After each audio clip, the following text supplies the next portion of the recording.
come in? Good afternoon, everyone. Yeah.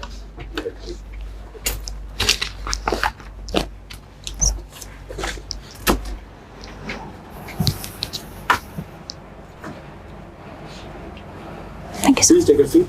Thank you, sir. Nidhi, Yes, sir. introduce yourself in detail. Sir, I'm Nidhi Bharadwaj. I am born in Narmadapuram district of Madhya Pradesh, presently staying in Bhopal.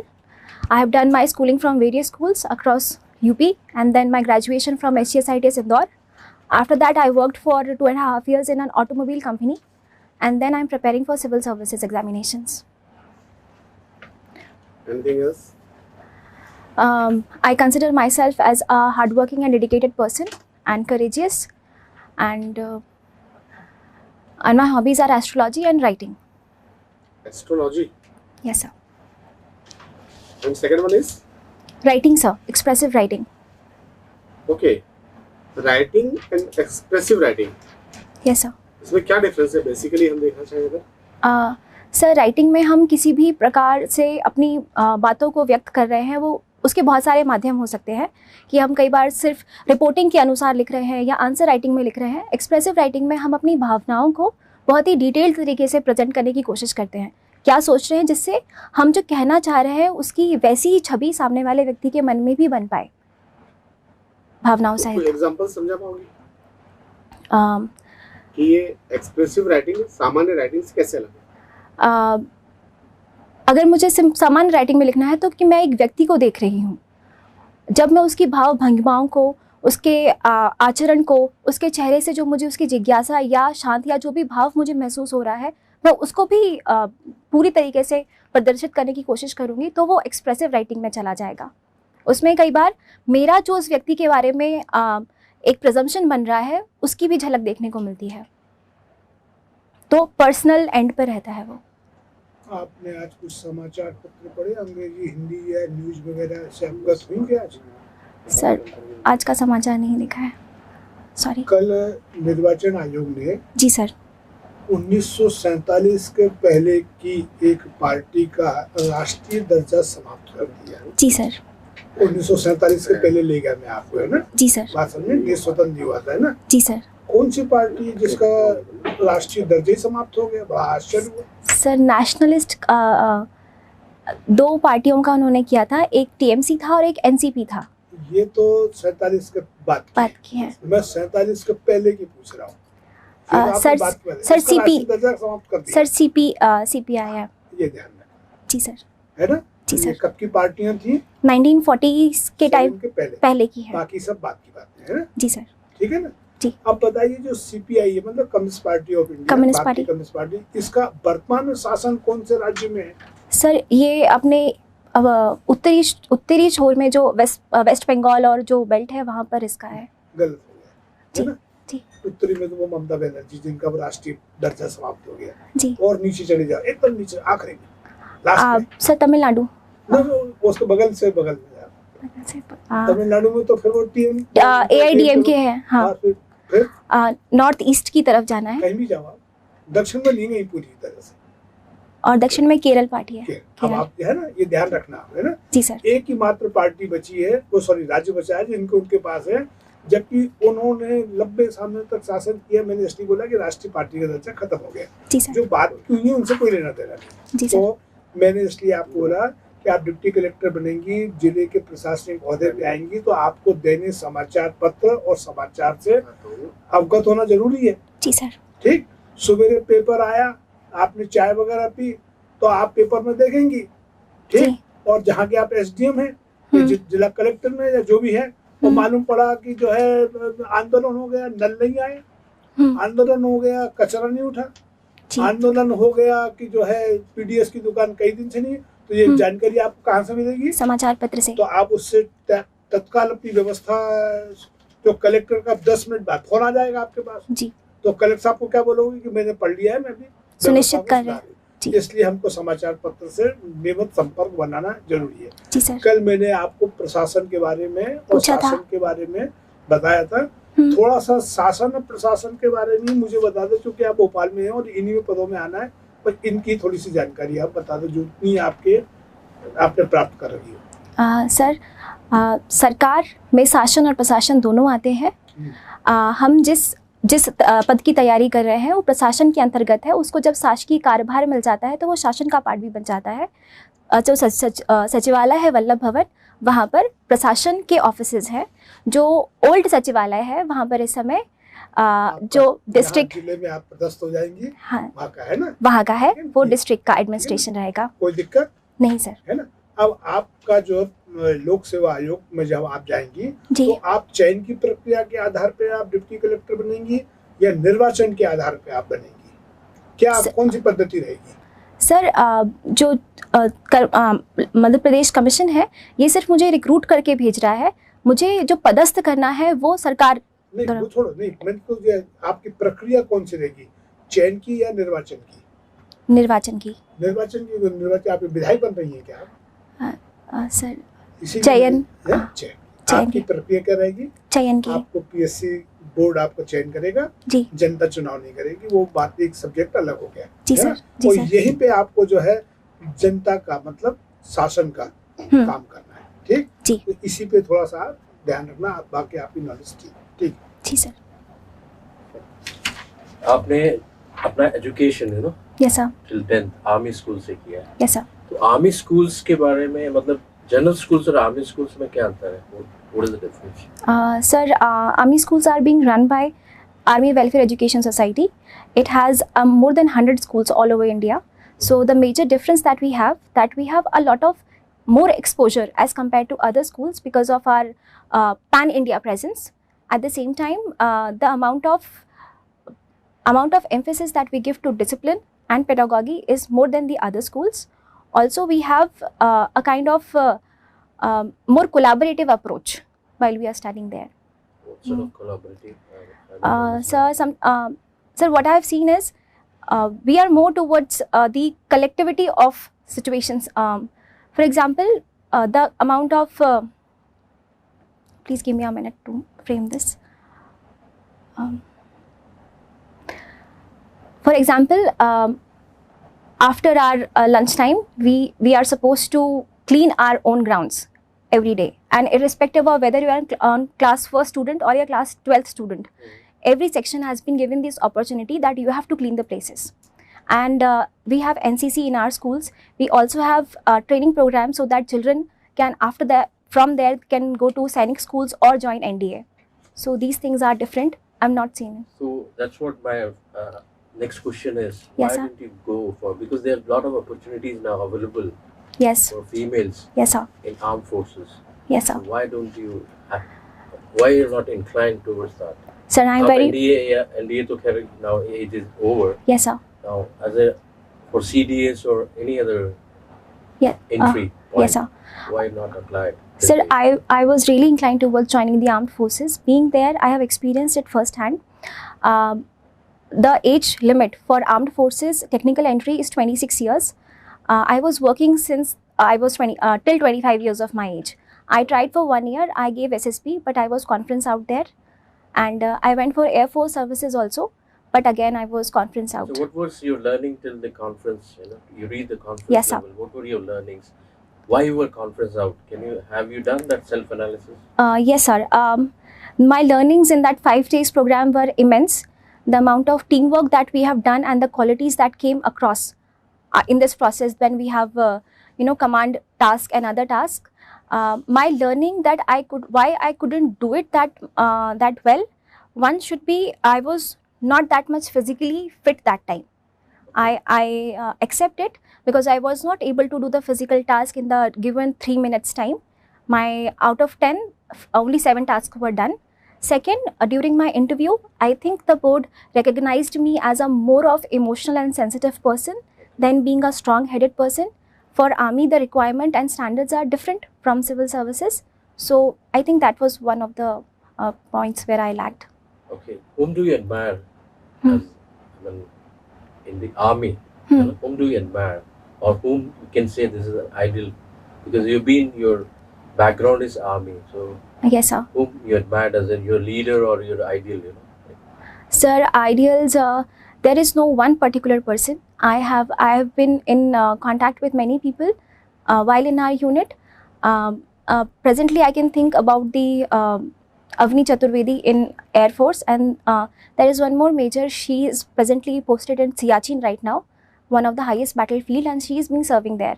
So I think more than a person, I admire the qualities that the person bestowed, and those qualities are being able to handle challenges and not discriminating against oneself. Having that confidence that okay, if somebody else is doing it, we can also do it, the duty in such terrains. So what are those qualities you have in your personality? Can you mention some of the qualities? Sir, I first thing is I am open to challenges. I have seen myself that whenever there are two choices in front of me, जिसमें एक तरफ या तो easy going path है, and the second time there is I am going to get many more challenges. I try to take the path where I have more avenues to learn rather than just following and going the easy way around. And second is I am a disciplinarian. I have seen myself. I am always on time. I try to do things on time and as per schedule. I try to while I was working also, I try to emphasize that the quality of my work should not be deteriorate. If even the time is less, if I have to work little overtime so that I can complete the work at given quality, then I should do that. Nidhi, Yes, sir. इस शब्द के 3 समानार्थक बताओ. निधि sir पैसा, धन, लक्ष्मी. तुम्हें मन से बना लिया क्या? सर पैसा और धन मुझे पता है. निधि माने पैसा और धन होता है? जी सर, धन होता है. निधि अमूल्य निधि. सर फंड अथॉरिटी भविष्य निधि होता है. प्रोविडेंट फंड को भविष्य निधि भी कहा जाता है. तो उस हिसाब से मैंने बनाया है. बना लिया आपने उसे? सर मैंने ऐसा मुझे ऐसा लगा कि ये भी इसका अर्थ होता है. सामान्य भाषा में ऐसा प्रयोग किया गया है. तो आपका भारद्वाज सरनेम क्या होता है? सर भारद्वाज ये मैं पारिवारिक नाम आता है. मैं एक ब्राह्मण परिवार से संबंध रखती हूँ, तो भारद्वाज सरनेम है. ये एक सप्तऋषि भी हैं. सप्तऋषि? जी सर, एक सप्तऋषि तारामंडल भी है? हाँ सर. क्या दोनों सेम है? सर उन तारामंडल को जो 7 तारे थे उनको एक नाम दिया गया है. वो नाम बाद में दिया गया है. तारामंडल तो पहले से था, तो हमने 7 थे इस वजह से को नाम दिया है. आपका ईयर ऑफ बर्थ 93 है? Yes sir. 93 के कोई 5 महत्वपूर्ण घटक बताएं. सर 93 में एक हमारे पास पंचायती राज एक्ट आया था, जिसके थ्रू हमने डिसेंट्रलाइजेशन किया डेमोक्रेसी का. 93 में ह्यूमन राइट्स कमीशन की भी स्थापना हुई थी. सर अभी मुझे 2 ही याद आ पा रहे हैं. तो सोचो. नर्मदापुरम ब्लास्ट हुआ. जी सर. ये आपका बर्थ प्लेस है? Yes sir. रहती कहाँ पर है? अभी भोपाल में रह रहे हैं. क्या रीजन है कि भोपाल कभी भी स्वच्छता सर्वेक्षण में टॉप पे नहीं आ पा रहा, वो सेकंड पे आके रुक गया हर बार? आपको क्या लगता है रीजन? सर भोपाल में पिछले कुछ समय में इम्प्रूवमेंट बहुत हुआ है. भोपाल क्योंकि एक कैपिटल सिटी भी है, तो जो उसका दायरा है वो काफ़ी बड़ा है. समय के साथ साथ वो बहुत विस्तृत होता जा रहा है, और थोड़ा सा प्लानिंग और विभागीय इसमें भी बात है कि भोपाल को अब धीरे धीरे हम 2-3 में डिवाइड कर रहे हैं. सो वो पहले एक बहुत बड़ा यूनिट हुआ करता था, अब उसमें तोड़कर उसको 2 तहसील बना के काम हो रहा है, 2 ब्लॉक्स. Yes sir. थोड़ा सा जब हम उसको थोड़ा सा छोटे ब्लॉक्स में लेकर आ जाएंगे, तब उसका एडमिनिस्ट्रेशन और जो एक रिस्पॉन्सिबिलिटी अकाउंटेबिलिटी देने का काम होता है वो ईजी हो जाता है. फिर भी आपने इस क्वेश्चन का आंसर दिया कि ये फर्स्ट क्यों नहीं आ पाया कभी स्वच्छता सर्वेक्षण में? सर उसके जो मानक हैं उसमें नंबर इंक्रीज हो रहे हैं, और जो इंदौर के नंबर है वो काफ़ी ज़्यादा है, क्योंकि इंदौर जिस स्तर से इंदौर ने शुरू किया है उसके बाद से उसमें इम्प्रूवमेंट के एवेन्यूज़ बहुत हाई हो रहे हैं, तो नंबर बढ़ रहे हैं. समय के साथ आगे के कुछ वर्षों में फर्स्ट तक पहुंचेगा. आपने इलेक्ट्रिकल इंजीनियरिंग किया था? जी सर. इलेक्ट्रिकल और इलेक्ट्रॉनिक्स क्या डिफरेंस दोनों में? सर पहला डिफरेंस तो इसमें बहुत बड़ा वोल्टेज का आता है। जिन वोल्टेज पे हम काम कर रहे हैं, इलेक्ट्रिसिटी को जनरेट, ट्रांसमिट और डिस्ट्रीब्यूशन का काम कर रहे हैं, वो इलेक्ट्रिकल का काम है। लेकिन हम समय के साथ जब टेक्नोलॉजी बढ़ा तो हम ट्रांजिस्टर्स और उतनी बड़ी टेक्नोलॉजी को एक छोटे स्तर पर लेकर आ गए। उस पे जो काम होता है वो इलेक्ट्रॉनिक्स का काम है, जो अमूमन 5 वोल्ट या 10 वोल्ट तक काम हो जाता है, और यहाँ पर 11,000 वोल्ट तक काम चलता है इलेक्ट्रिकल में। इस रूम में इलेक्ट्रिकल आइटम्स और इलेक्ट्रॉनिक्स आइटम्स जी क्या सर। दिख रहे हैं आपको? सर आपका फ़ोन इलेक्ट्रिकल है, इलेक्ट्रॉनिक्स है, माफ़ कीजिएगा। और जो यहाँ पे डिवाइस है माइक, ये भी इलेक्ट्रॉनिक्स है। इलेक्ट्रिसिटी से जो लाइट अपनी डिस्ट्रीब्यूट हो रही है, ये अल्टरनेटिंग करंट लाइट है, ये इलेक्ट्रिकल है। ये device camera, this is electronics. TV में सप्लाई इलेक्ट्रिकल आ रहा है, बट वो डिवाइस इलेक्ट्रॉनिक्स में आएगा। एसी का भी ऐसा ही रहेगा। इंजीनियरिंग क्यों किया आपने? सर मुझे पहले से ही पहले ऐसा था कि अगर आपके बहुत बढ़िया मार्क्स आ रहे हैं साइंस में, मैं मैथ साइंस में हमेशा से अच्छा परफॉर्म करती आ रही थी। और मैथ्स ठीक है आपका? जी सर, मैथ्स ठीक है। एक क्वेश्चन सॉल्व कर दीजिए। जी मैंने आपको 10 रुपीज दिए, ठीक है। ठीक है? ये 10 रुपीज आप अपने में और एक एक्स पर्सन आपके पड़ोस में इमेजिनरी है, 50-50% बांट लीजिए। ठीक है। कितना कितना देंगे? 5-5 देंगे। ठीक है, क्वेश्चन चेंज कर लेते हैं। हाँ, जो इमेजिनरी पर्सन है उसको 1 रुपया ज्यादा दीजिए, आपको 1 रुपया कम मिले, ऐसा डिस्ट्रीब्यूट कीजिए 10 रुपये को। तो 4 और मुझे 4 मिलेगा, उनको 6 मिलेगा, 1 रुपये। Last question. हाँ, अब 1 2 3 4 है, चारों में इक्वल डिस्ट्रीब्यूट कीजिए 10 रुपये को, 2.5 रुपये जाएगा, है ना? हाँ। तो क्वेश्चन जो है वो बीच वाला ही था कि इमेजिनरी पर्सन को 1 रुपया ज्यादा और आपको 1 रुपया कम मिलना चाहिए था। हाँ। तो आपने जो 6 और 4 इसमें 2 रुपये का डिफरेंस आ रहा है, एक का नहीं, 5.5 और 4.5 करना था, है ना? जी सर, मिस्टेक था। था आप मिस्टेक। बोल रहे एक और कि मैथमेटिक्स आपको बहुत अच्छा है, दूसरी और आप 10 रुपये का हिसाब नहीं कर पा रही। सॉरी सर, मैं शायद थोड़ा सा समय और लगाती सोचने में, तो मैं सही आंसर उत्तर दे पाती। आपने इग्नू से भी कोई कोर्स किया हुआ है? जी सर, अभी हाल ही में इग्नू उसको का फिनिश। फुल फॉर्म क्या है? Indira Gandhi national open university.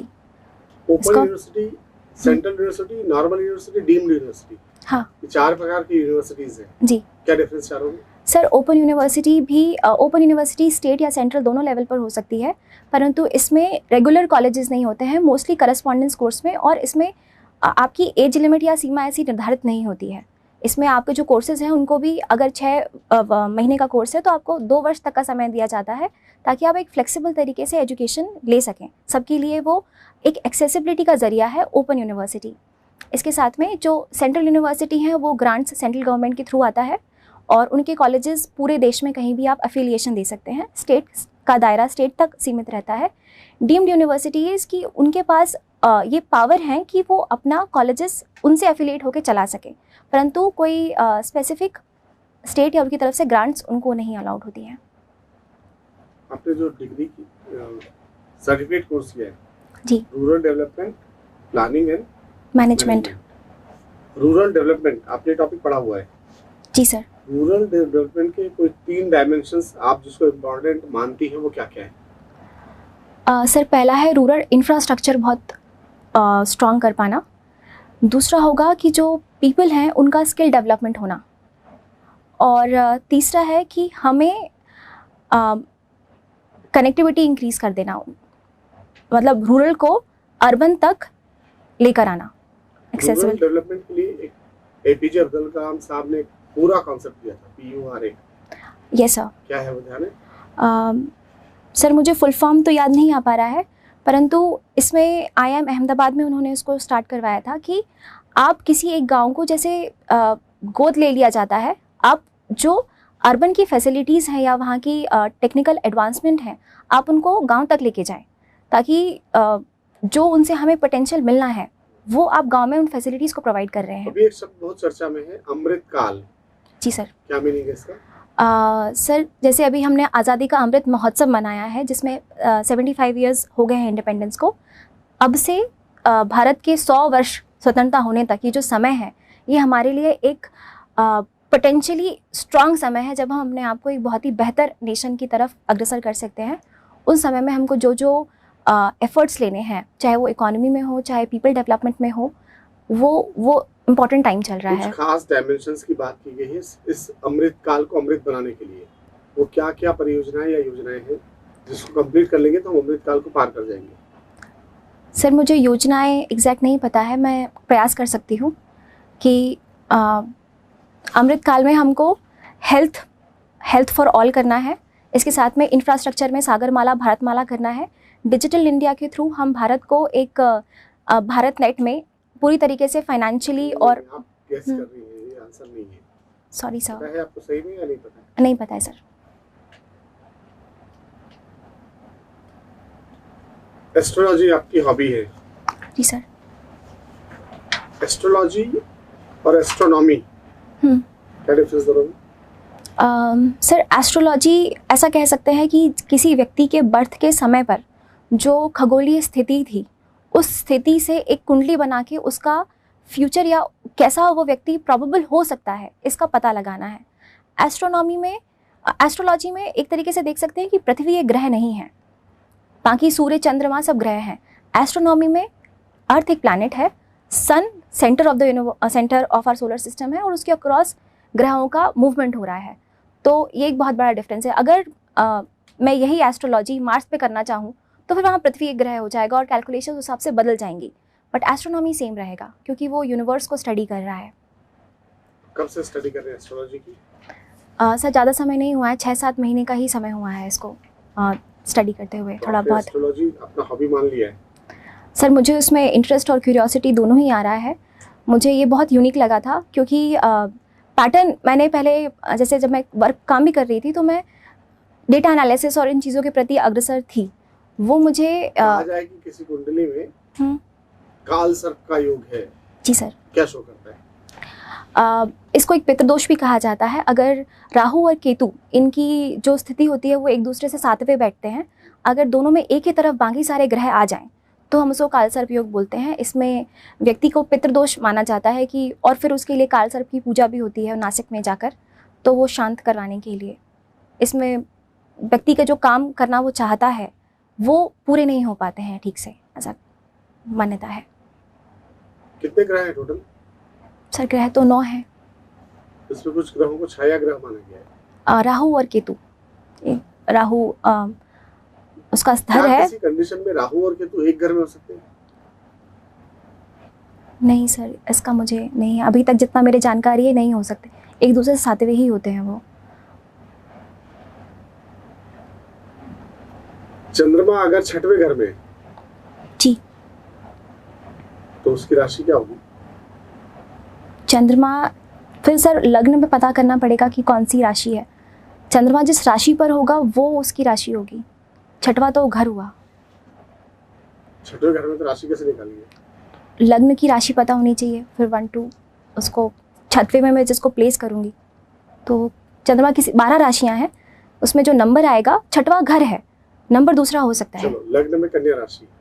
कन्या राशि है मतलब छठी राशि है, तो 11 कुंभ राशि होगी। ठीक है, ठीक गणना कर लेती हूँ तो। जी सर, थोड़ा बहुत। तो किसी को देख के बता पाओगे इसका भविष्य क्या होगा? सर लग्न कुंडली हो तो मैं प्रयास कर सकती हूँ और विश्वोत्तरी दशा आपने अपना देखकर भविष्य देख लिया? थोड़ा आपका बहुत भविष्य क्या है? आपने अपना लग्न कुंडली देखा ही होगा? देखा है सर। भविष्य अभी बहुत कुछ ऐसा है कि बहुत कुछ बढ़िया तो नहीं चल रहा है, लेकिन अगर ढंग से कर्म किया जाए तो स्थिति सुधर सकती है, क्योंकि जो ग्रहों की स्थिति है वो ठीक है। अभी केतु की दशा चल रही है तो उसमें जो मन में द्वंद्व और डिलेमा की भावना है वो रहती है, लेकिन सुधारा जा सकता है। 10वें, 11वें और 12वें भाव में कौन से ग्रह देखे आपकी कुंडली में? सर 10वें में मंगल और गुरु है, 11वां खाली है, 12वें पे राहु है। क्या किसी प्रकार का राजयोग बन रहा है आपकी कुंडली में? जी सर। कैसे?